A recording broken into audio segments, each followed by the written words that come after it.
Hi, everybody. This is Jen Wilson, and I'm here with my girlfriend, Amy Vetter, and we are here for our Friday Leadership Lunch Chat. Sorry, we're about 2 minutes late starting. I'm streaming from a different spot on my staycation. I took the last 3 days of this week off to dismantle my office and repaint it and rebuild it. A little bit like meditation, where you clear your brain and decide what to put back in it. I've cleared my office, and I'm going to put back half of what was in here before. And that always feels so good. Yes, it does. I'm excited about it. I've been in the office 18 years. This is Convergence Coaching's world headquarters in my house. And so, it's just, I'm not a pack rat per se, but I have tons of pictures in here and all kinds of stuff. So I'm glad to get a clean, fresh start. And I've been trying to do that in a number of places in my life during this pandemic. It gives me a sense of control in an environment where we have so little. Anyway, I know that last time, Amy, we talked about partner comp. I got a lot of good comments on that. So we took on an ugly topic. I think we should take on one today. You and I have agreed on another ugly one today. But before we do that, we have before we go there, let's take on the soft topic, which is and that is we left this from the last time or the time before even. What do we think the future of in-person conferences is, or in-person meetings? I mean, not just the short-term future, pandemic-wise, 2020, 21, but what do we think is going to happen longer range? So I thought we could just kind of play with that topic for a few minutes, and then we'll dive into our other agreed upon ugly, hairy one. Yeah. So I know both of us have been on a lot of conference committees and meetings, even with firms, about what to do as far as going back to in person. And, I'm definitely feeling a push that we need to get to the human connection piece of doing that. I think the hard part is how you balance that with people that still want to be virtual, still giving the virtual people a good experience as well. And I have to say, as a speaker, it's been interesting. I actually was able to get on stage this weekend, not as a speaker, but playing my bass guitar. I saw it. I saw the Facebook. Yeah, so it felt good to be performing again. But there is something to be said of the difference. I've gone to some of these outside socially distanced concerts, and from an entertainer, musician, speaker point of view, how different it is to present to a socially distanced crowd that can't get up, that can't show emotion the way they've always shown emotion, or even interact in the way that they have. And then you have a bunch of people virtually that you're not sure how they're feeling, how they're responding, if you're connecting. So there's a lot of considerations in doing this to make sure that my concern is that everything's gone to virtual, so that's been the only choice.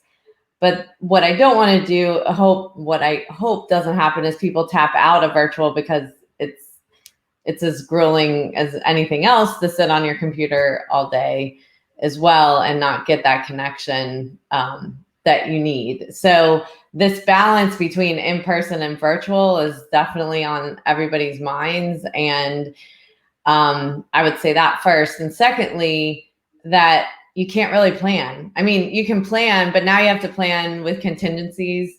So even if that's your ideal state, you have to it's just like the schools. They have to have a plan B, a plan C of what it means if everyone has to stay home. Right. Yeah, I mean, I think certainly it seems that every conference association event that I've been involved in, or that our team's been involved with, and all the firm events, almost all, have 100% committed through the end of the year to be remote. So we have a couple of clients who are still like, maybe would you possibly come in person? But for the most part, everybody's already just said 2020 is done. We're going to do remote. It's 2021 that I think is the big question mark. And one of the things that I think that, if I were to project out, I think that having participated, our company participated at the BDO Alliance Conference, where they normally have a couple thousand people. They had 7,000 people attend remotely.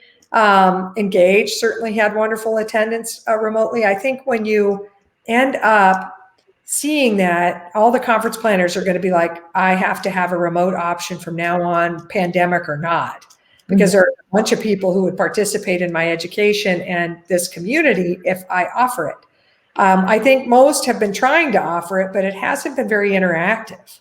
One of the things I'm learning watching my daughter, my oldest daughter, who is becoming a teacher, one of their considerations in teaching is if we're going to have part of our students remotely and part of our students in person, because some schools are giving that choice, how does the teacher engage with both equally?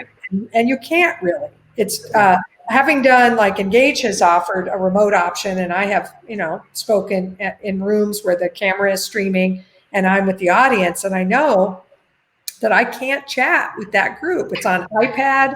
It's hard for me to be with the in-person audience. It turns out they give the iPad to a moderator who isn't versed on the subject, so they can't type answers. So I think the way we interact is that we're going to have to, if we're going to go that route, speakers need to have somebody else who's manning the chat, who's versed on the topic, who can pound out answers so the chat can be robust and the in-person experience can be robust too. That's my recommendation, which of course makes it a little bit more costly for us speakers to have somebody there or a moderator who's knowledgeable or something. So the remote people don't suffer from the in-person experience. Or vice versa, you pre-record your session and you're on chat yourself. Well, that works great if we're all remote, but if I'm live. Right, exactly. With a live audience. Now that's, by the way, Amy, a bright idea where you are right there is maybe they shouldn't be streaming live from these conferences and they should be recording and having the speaker come back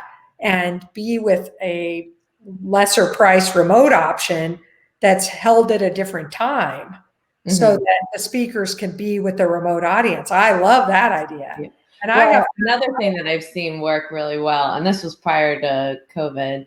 Yeah. At a big mindfulness conference I go to every year is they have the speakers speak in the main room for like 20, 30 minutes. And then immediately after they go to another Q&A room where you can go and everyone can just follow the speaker there, ask questions. And that's a great way virtually as well, where you don't man the chat during the actual session and you condense the content down as well, so that there's the opportunity to build in the Q&A time as well.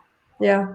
I was going to say that my preference when I'm doing remote now, and we do all different kinds on all different platforms, is I like the pre-recorded where I can seed some questions and do some polls in the pre-recorded, but more importantly, I can go back to the video playback and be with the audience in chat. I think that's way more interactive than trying to present live and chat. We do that with our webinars and always have, but I always present with somebody else. So Tamara or Renee or somebody else on my team is manning the chat while I'm speaking and vice versa, so we can have a robust conversation with the remote audience. And I think that's important. So I do hear inklings that next summer's conferences are being talked about as in person and trying to plan for that and prepare for that, which is encouraging. And I pray that our pandemic lifts and we can do that. It would be incredible to get back to our audiences and our friends. We miss each other, even though we're still connecting and so forth. It's just this very different than being in person and having dinner together. And I was listening to a videotape. I took a video yesterday and recorded something with my daughters, and I was listening to the playback, and we all had masks on, and I was like, I didn't recognize any of our voices really, and I was like, wow, that is a completely different sound through a mask. And I was thinking about that in a live audience setting, and face shields maybe help you from having to have that muffled, strange voice. But I think that's all going to be interesting if we end up having to be in a masked up conference. Yeah, well, that's how we had to do our concert this weekend. I know, and the vocalists were even masked up, which I don't know how they were doing that and getting their breath. It was very, very impressive. Yeah. So you want to switch gears to our harder topic? All day long. Go for it. Being silent when you shouldn't be. So I think we've all been in conversations that are hard, make us uncomfortable. And when we are talking about diversity and inclusion, as we've talked about on so many of these sessions, within that is really communication. And when people make you uncomfortable, what is the right way to communicate? So I'll set you up, Jen. Well, I mean, first of all, the subject came up because you and I both participate together in, a lot of different activities, and we see people who are afraid to speak up. They're afraid to make enemies, or afraid to make waves, or afraid to upset someone, or afraid to take a position.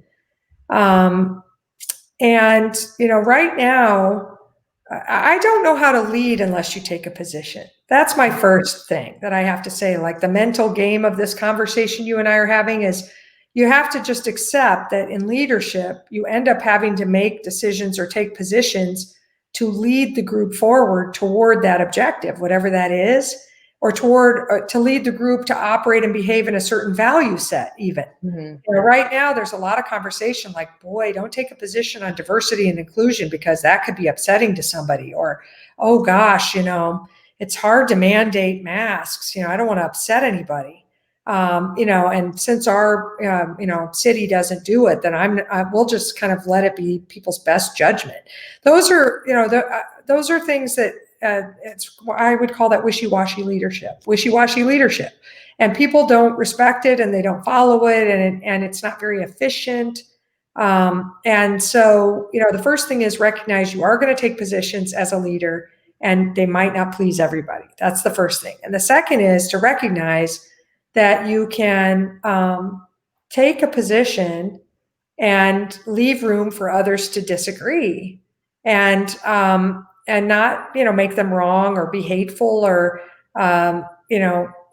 negative. You can allow your people to give feedback. You allow them to shape the position with their feedback so that they can shift your stance. But I just think when you're in the center of a conversation to say, well, I don't really have an opinion, or I could go either way, that's like a cop-out, it feels like to me. It's a conflict avoidance. It's an accommodating place to stand, and I don't think it's leaderly. Well, and I'm just going to take it a level deeper because we were in an experience where we were uncomfortable. And I think it is very important to understand about leadership that when you don't speak up, it doesn't mean people aren't talking about it. So just because you didn't say it doesn't mean that behind the scenes now there isn't more chaos because you didn't handle it. And so what happens is when people feel the leader doesn't say something, or people aren't speaking up about something that makes others uncomfortable, and it's the elephant in the room. I've been in many work situations like this throughout my career as well. So this isn't anybody's first rodeo of feeling like this. Right. But what happens is then everyone starts talking to the side. And everyone, then is saying, how does this person get away with this? Or how this and that. And no one is actually addressing the issue. And when the leader doesn't address the issue, it actually creates where work productivity goes down. Agreed. Because people are now upset that someone's not taking a stand, and they feel powerless to do something. And it is what leads into diversity and inclusion, because there are so many things that happen that could be easy fixes with communication or taking a stand that may be unpopular. But if you don't, then people stop believing in you. I agree. It just starts chipping away. So you can think you're being safe, but it actually starts chipping away at your credibility. Yep, it erodes trust and respect.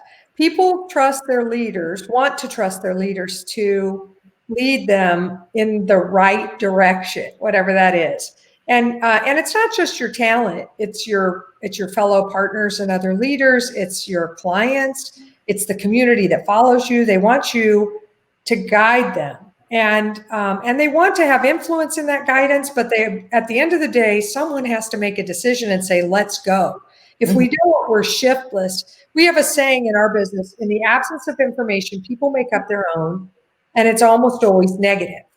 So in your silence, they will generate fearful or not hopeless or negative interpretations of that silence. You leave room for that. And then what you're talking about, these side conversations, it's called triangulation. In the absence of information, people make up their own. It's negative. Then they share it. Mm-hmm. And they share it with each other in this triangulation, which is a huge time waster. And it's also a mojo sapper. It just sucks the mojo right out of everybody to sit around and say, "Oh, I think this. Well, I don't agree. Well, I can't believe." Or I had this experience and I had that experience. And then they start sharing their stories and can't believe that no one's done anything about it. Yeah, that's right. And that nobody's taken a position or addressed it. So It erodes trust. It erodes respect.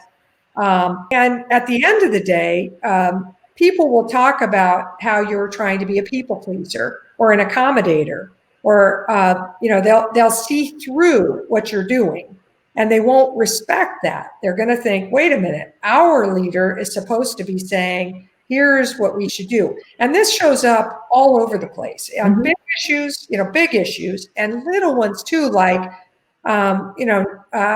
partners not following a process inside a service line, and they are working outside that process, and no one will address it. Right. Or people making derogatory comments, joking comments, ha ha ha, to each other in a meeting, and no one says anything like, "Wow, that stung," or "Whoa, we don't talk like that here," or there's just so many ways it shows up, big and small. And I don't think that the accommodating or conflict avoidant leader realizes how much damage it causes not to speak up. Yeah. And when we say leader, I want to define that anyone can be a leader. Leader is influence. That is, you do not have to have a title to have influence. That's right. And to do the right thing and to gain respect, it's important we demonstrate those leadership traits no matter what level of a business you're in, of a practice you're in, and so forth. And when you see things aren't right, following certain protocols or, doing what you can to take action, because too many times it's just talk. And talk, it can start a conversation as long as that conversation is going to lead to action. Mm-hmm. Else it's just gossip, and it just starts deteriorating the organization. So it's important to really be intentional about the way you go about things, the way you live your life. Are you living? So if you feel in your gut that something is off, that's when you know something's off with your values, where you need to step back and pause and say, am I in alignment with the organization I'm in, with the work that I do, with the leadership that I'm demonstrating, or that I report to? And then what actions are the appropriate actions to take to make sure that you can get back in alignment with your values and the organization's values to feel good and fulfilled about the work that you do as a person.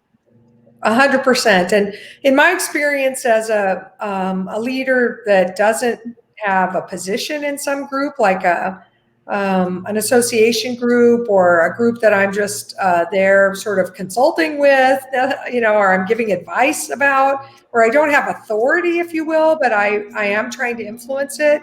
What I experience is a tremendous conflict if I don't speak up. That's the first thing. But secondarily, usually when I do speak up, other people jump in with me. I have to have the courage to speak up, but there are almost always people in the room thinking what I was thinking, maybe not having that courage. And some people think courage is like fearlessness, but courage is fear. I'm afraid. I'm scared of what I'm about to do or say, but I do it anyway. So I have fear, but act anyway. That's courage. And I have found that when I speak up, people appreciate it and they come along. Some of them come along right away and say, I was thinking the same thing. I'm so glad you said that. Here's how I feel. And so I usually have some support. It doesn't mean I have everyone's support. Other people will argue it. But at least I just discovered that there were people that I helped give voice to something. And another thing I want to say is that I have taken a lot of positions in my career here at Convergence Coaching, and I write a lot of stuff that not everybody agrees with, and people write me and tell me about that. But I have found that sometimes when I take positions in the moment, people just don't get it and they don't like it. And then later, though, it comes back around to some of the stuff that I was saying, like remote work as an example.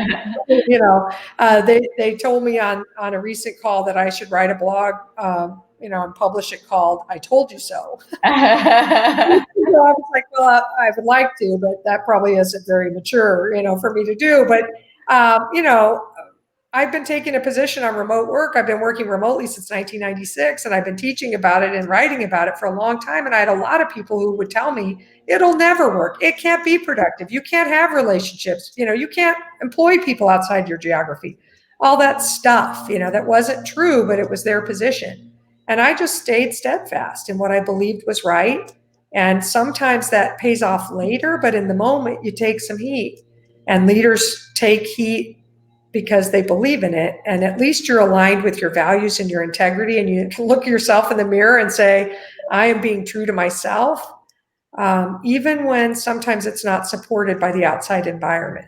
Yeah, absolutely. Agree. All right. We're out of time. So yeah. One of our listeners, by the way, has been kind of following along here and saying, yes, he's a friend of mine from high school, Brandon.